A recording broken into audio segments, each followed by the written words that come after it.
Well, folks, today I have two announcements to make. One is we've got ourselves a secretary. Javier, welcome. Thanks for being willing to do this, and I really appreciate it. And also today, I said when we became a team and got elected that the Vice President's going to be the last person in the room. She didn't realize that means she gets every assignment. But the Vice President and I and all of us here have been working very hard to pass the legislation that is going to beat this virus, as well as get people back to work and change their prospects. And so she's traveling all over the country working that. In addition to that, there's about 5 other major things she's handling, but I've asked her, the VP today, because she's the most qualified person to do it, to lead our efforts with Mexico and the Northern Triangle and the countries that help. We're going to need help in stemming the movement of so many folks stemming the migration to our southern border.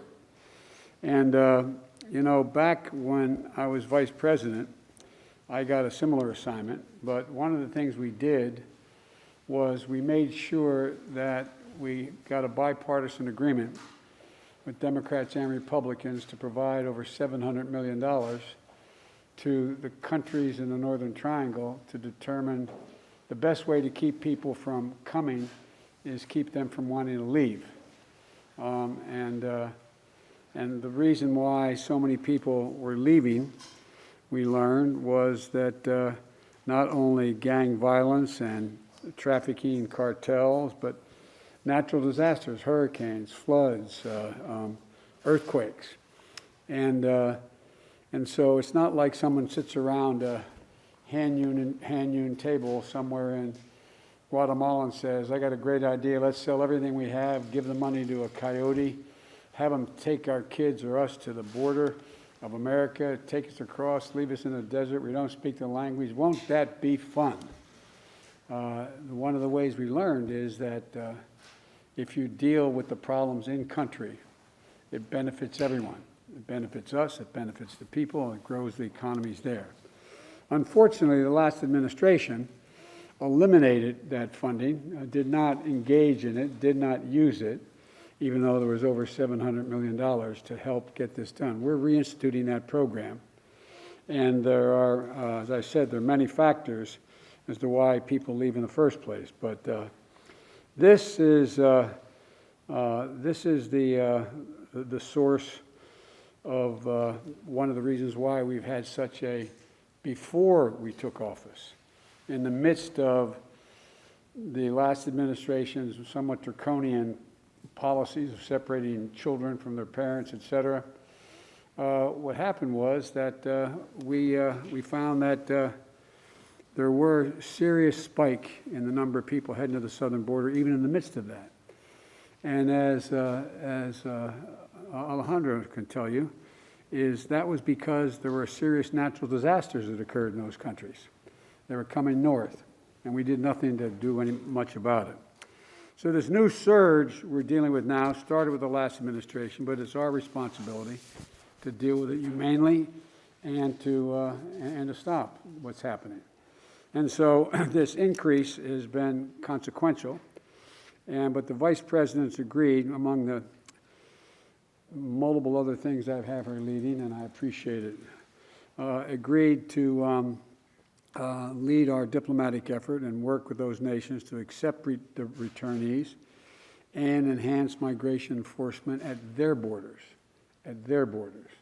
We're already talking with Mexico about that. She's already done that. We're going to be dealing with a full team now that we have to be able to deal with the problem here at home, but also to deal with it now in terms of in country.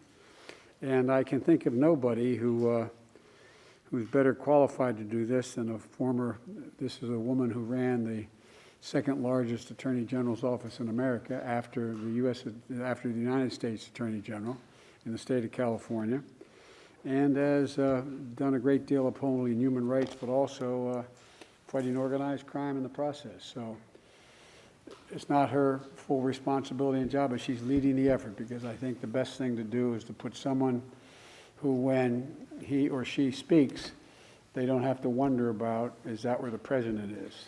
When she speaks for me, doesn't have to check with me, she knows what she's doing, and I hope we can move this along.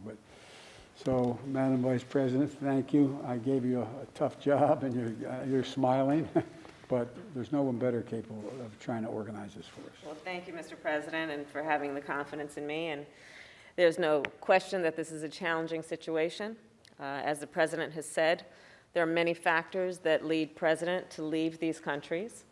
And while we are clear that people should not come to the border now, we also understand that we will enforce the law, and that we also, because we can chew gum and walk at the same time, must address the root causes that cause people to make the trek, as the President has described, to come here. And I look forward to engaging in diplomacy with government, with private sector, with civil society, and the leaders of each in El Salvador, Guatemala, and Honduras to strengthen democracy and the rule of law and ensure shared prosperity in the region. We will collaborate with Mexico and other countries throughout the Western Hemisphere, and as part of this effort, we expect that we will have collaborative relationships to accomplish the goals the President has and that we share. I also look forward to working with members of the Congress who I think share our perspective on the need to address root causes for the migration that we've been seeing. And needless to say, the work will not be easy, but it is important work. It is work that we demand and the people of our countries, I believe, need to help stem the tide that we have seen. So thank you, Mr. President, for your confidence. Well, thank you. Thank you for willing to do it.